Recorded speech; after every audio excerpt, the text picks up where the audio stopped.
Bro Chat, where the Afterburn Podcast and the Kodiak Shack Podcast merge. Bringing you all the answers you didn't ask for, where fighter pilots solve all the world's problems and forget to write the answers. Join your hosts, Jeff Vader Brandon and Jeff Bender Page of the Kodiak Shack Podcast and John Rain Waters of the Afterburn Podcast as they dive into all the solutions you didn't know you needed.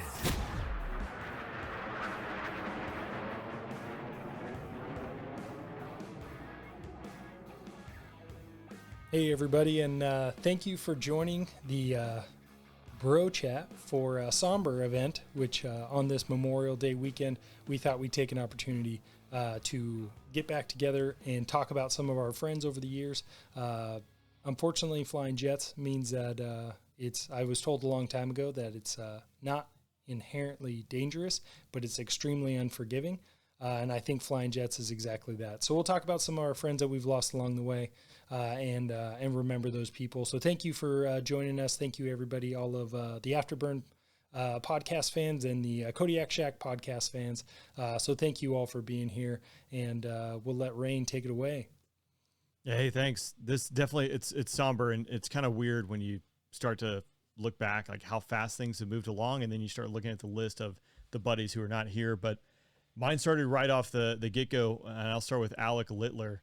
Share a quick picture for those who are watching over on YouTube. But Alec and I met when we started ASBC. So right when we commissioned as second lieutenants, we had to go to Maxwell for a 6-week course there. Alec is unique. He had an Australian accent. He was American, but spent several years, like his early days, in Australia. So he had this like thick Australian accent. We had a lot of fun together in our 6 weeks at ASBC. I had some good advice to avoid underground Atlanta for him. And I know he went to underground Atlanta for like a short TDY weekend and then had someone get shot like right by him. It was kind of a crazy thing of I told you so, but Alec went to pilot training at Shepherd, and unfortunately he was killed in a T-38 crash in 2008. So that was kind of like the intro to the aviation, military aviation world for me. While I was waiting to go to pilot training, I met an individual, Sean Ruane. Sean, again, phenomenal individual, like all these guys are. He was just coming out of pilot training, or just coming out of HH-60 training. And I was waiting to go to pilot training, hanging out down at Moody Air Force Base. So I watched Sean as he was like a young co-pilot in the HH-60 flying around, but he was one of those guys who always looked out for the younger dudes, such as myself. And Sean, unfortunately, he was killed in a helicopter crash. I believe they struck a flock of birds in England. But that was another one who's no longer with us, but another great American who gave his life in defense of this nation. And before I hand it over, I've talked about it on my podcast. We did a whole breakdown of this, but Pyro was killed in my last deployment. Pyro was a unique individual. He was one of those, like the lifeblood of the squadron that always, brought the energy and people wanted to be around. And it's just weird now that, like these guys aren't here. They're still in my phone, which I don't know if you guys delete contacts or if things have updated throughout the years, but the advent of like smartphones, I'm always reminded because these guys are still on my phone with pictures and phone numbers and things like that. But Pyro was, like I mentioned, he was killed on our deployment, coming back to the base. But again, phenomenal American and individual who all he wanted to do was fly fast jets and defend freedom. So honored to have just been around those guys for just a little bit and be able to call them friends. So I'll hand it over to Bender. All right. So I knew Pyro as well. He was in my flight in, the ROTC summer training. I can't remember what, field training. Yeah. Same though. So even though he hadn't flown fighter jet, he had that same kind of personality, lifeblood of the flight. Everybody loved him. And honestly, I wouldn't be flying without his advice, which he knew some friends that had gotten laser surgery to get their vision corrected so they'd go to pilot training. And I was nervous about doing that. And he was like, if you want to be a pilot, you just got to make it happen. Like, you can't be afraid. So I love it. I did, and it worked out for me. So thanks to Pyro. I'll talk about Mezer next. So Mezer was a gambler, and he was getting to the squadron as I was kind of finishing up my time at Shaw. So we crossed paths a couple times. And the last person I talked to in the bar before I PCS, so it was my last day before we drove out, was Mezer, and he was excited. He was about to get named, and just that energy that you get from the punks is there in their first fighter squadron.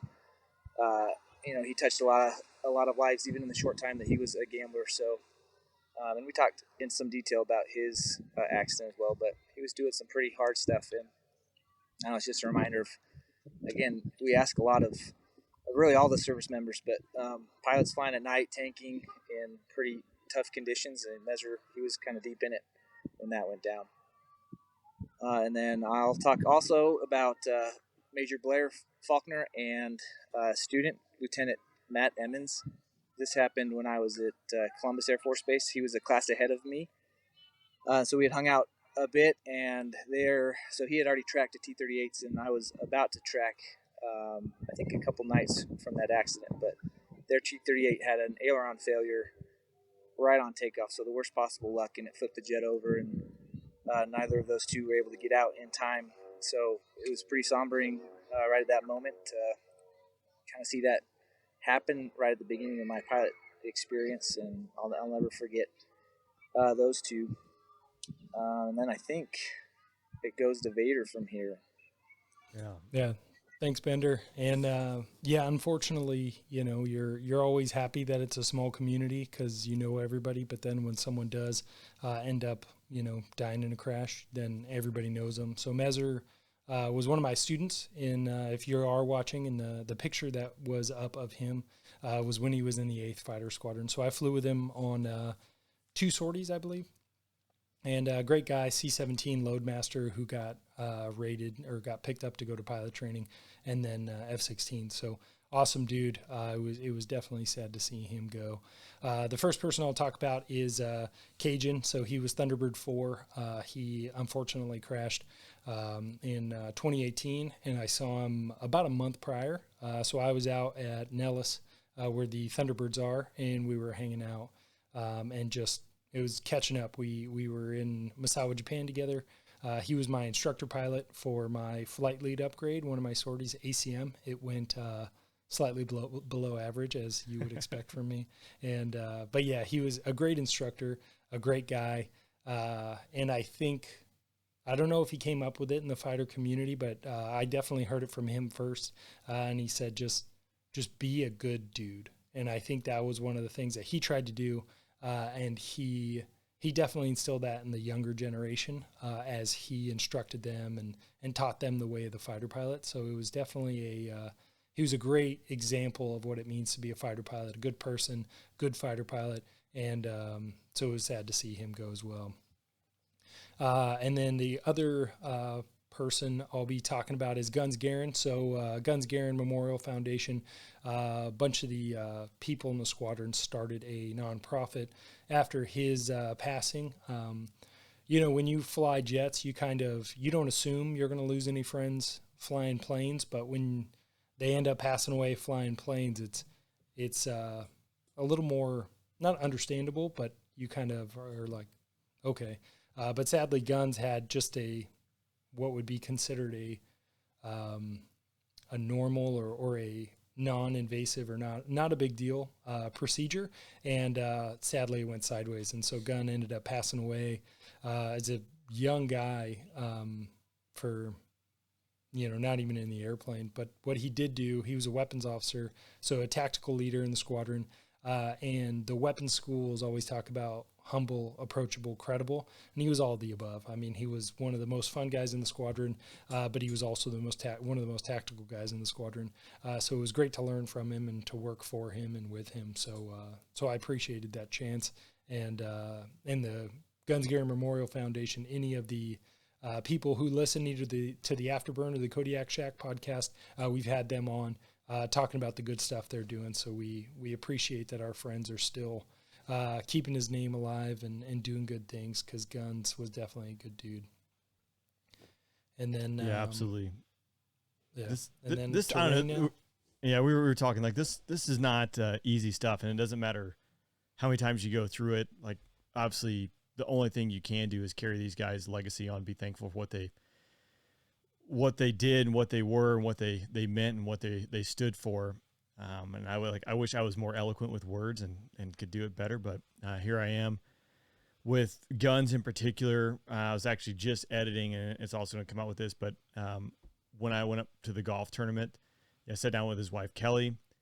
We learned a little bit more about guns and the foundation, what they're doing, which is incredible stuff. And then, I got to meet one woman who was helped by the foundation, Kelsey. Her husband was a Marine Osprey pilot killed last summer in a crash. And so I know we're talking about the guys that really we knew, but like, obviously hundreds of thousands of people have died in service of this country. So we're only scratching the surface, and this is definitely not an all-inclusive list, but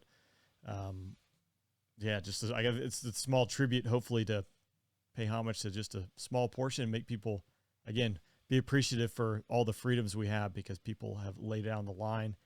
Before we go, I think we were talking beforehand too, just a few other individuals that I know we didn't know personally, but it definitely impacted the community we were a part of and are still a part of for the most part. But I know everyone has talked about, or most have heard about Trojan. I actually had Admiral Fox, Admiral being in the Navy, spoke about this. So Trojan was killed strafing in Iraq. And one of the prominent things, I think there is the bridge at Luke going across the main road there is named for Trojan. But a prime example, killed in combat, but it took 10 years to actually find him and repatriate his remains.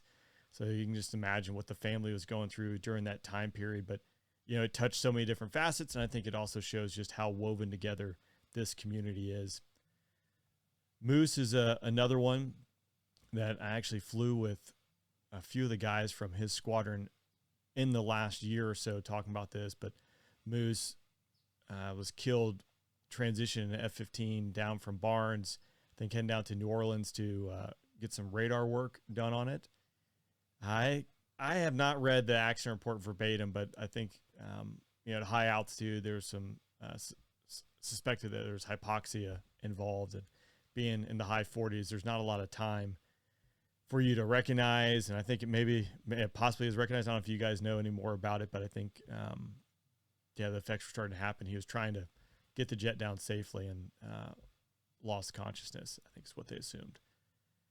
And then Cage Allen, young Eagle driver, I guess this is now 2 years ago, coming up, lost his life in England on an intercept. I think a high to low intercept with some weather, and hit the deck there. But again, it just shows how unforgiving this environment is. You're flying high performance aircraft, and a couple inches left or right can mean the difference between life or death. So I don't know. You guys got any other closing parting shots before we wrap up here? I'm grateful to have served and know each one of these guys or hear their stories. And, we stand on the shoulders of giants, and these are the giants' shoulders we stand on. I think one thing is for Moose, it said there, gone but not forgotten. And I think when I went through 38s, there was a plaque on the wall from one of the pilots that crashed in 38s previous. And then in the C model now, the cockpit altimeter, every time it starts up, has a picture of a little picture of a moose, remembering Moose. So I think, the fact that these things happen is sadly it's somewhat common, but the reality is you got to take them with you and remember those things, because there's lessons learned, and then there's those people had an impact on you, and they had families and everything. So it's definitely important to remember those people. Thanks for meeting up for this, guys. Yeah, thanks. And the last thing I'll say is just a nickel in the grass for these fellas, which is a common fighter pilot saying that Rain maybe can explain better at some point with some nice visual effects. But it's good to think about them at least a couple times a year. Remember what they gave up.